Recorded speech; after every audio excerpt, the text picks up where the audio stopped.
passer encore une fois de plus à notre exercice habituel. Donc je laisse la primeur à son Excellence de passer à son point de presse. Mesdames et messieurs, aujourd'hui, nous allons parler des résultats du leadership éclairé, avisé de son Excellence, Monsieur le Président de la République, Félix Antoine Tshisekedi Tshilombo, dans les secteurs du contentieux international et de sa vision matérialisée par son Excellence, Madame la Première ministre, chef du gouvernement, Judith Suminwa Tuluka. Je vais commencer par la décision intervenue ce 26 juin 2025 à Arusha, où la Cour africaine des droits de l'homme et des peuples s'est déclarée compétente pour connaître de la requête de la République démocratique du Congo, et par la même occasion, elle a déclaré la requête de la RDC recevable, nonobstant la panoplie des exceptions et moyens que le Rwanda de Paul Kagame avait soulevé pour que la Cour se déclare incompétente et que la requête de la RDC soit déclarée irrecevable. Avec cette décision, le Rwanda de Paul Kagame est sommé, en ayant 90 jours, d'envoyer ses observations par rapport aux accusations de violation des droits des populations civiles à l'est de la République démocratique du Congo que la RDC a envoyé à la Cour.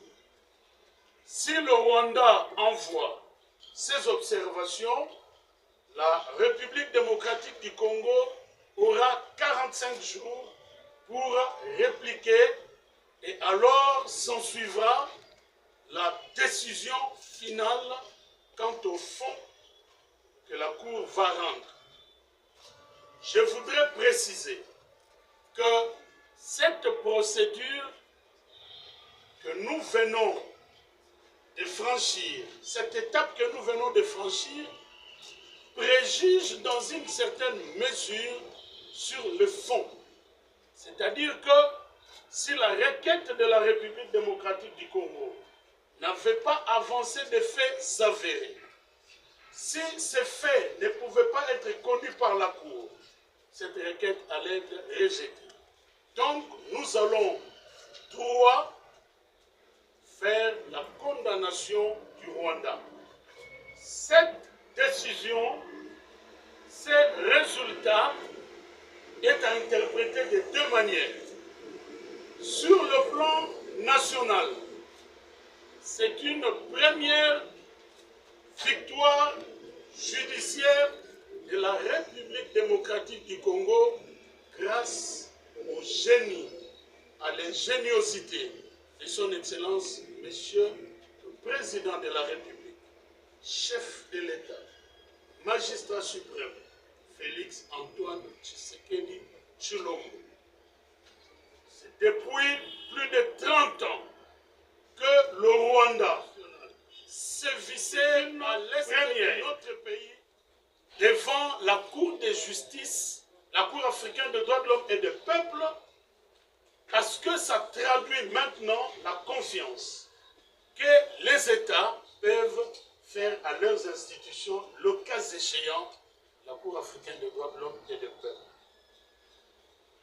Chers compatriotes, mesdames et messieurs, je voudrais, parce qu'il s'agit de résultats, ajouter que cette victoire judiciaire s'inscrit dans la liste de nombreuses victoires déjà engrangées dont je vais vous parler en quelques mots. il y a quelques mois, je vous disais que grâce au président Félix, il y a des procès réels qui sont ouverts contre le Rwanda de Paul Kagame. Et ce, devant la Cour de justice de l'EAC, devant la Cour pénale internationale, où les enquêtes et les jugements se font en accord entre le bureau du procureur et les chambres, donc les juges. En même temps, je voudrais souligner que depuis maintenant 1 an, ici, mention spéciale pour le gouvernement de son Excellence Judith Suminwa. Depuis 1 an, la République démocratique du Congo n'a pas fait l'objet des condamnations auxquelles nous avions l'habitude de la part de fonds vautours. 1 an donc que les procédures qui faisaient perdre beaucoup d'argent à la République démocratique du Congo sont paralysées. Je termine cette adresse en vous indiquant que maintenant que nous parlons des résultats, dans les jours qui viennent, nous reviendrons encore pour vous parler des autres résultats qui sont en voie d'être communiqués. Je vous remercie.